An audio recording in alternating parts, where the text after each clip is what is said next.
नमस्कार. ओळखता ना? अच्छा चला ठीक आहे मग. ओळखता तर तुम्हाला काही प्रश्न विचारतो नाही का? बाबांच्या वडिलांचं पूर्ण नाव काय होतं? विठोबाजी रामराजे खोब्रेकर. बरोबर. ठीक आहे. बाबाचे शिक्षण किती झाले होते? 4थ्या वर्गात. बरोबर. 2 ॲन्सर बरोबर दिले आहेत. ठीक आहे. आता तिसरा ॲन्सर बरोबर राहिला तर वाराणसी आईचा जन्म कोणत्या वर्षी आणि कोणत्या दिवशी? 1 जुलै हा 1900. बरोबर. बरोबर चालले तुम्ही.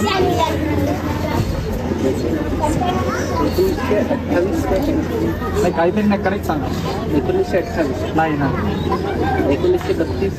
नाही आणखी इकडं सांगून द्या कारण चूक झाला तर मग तुमचे दोन्ही प्रश्न माझ्या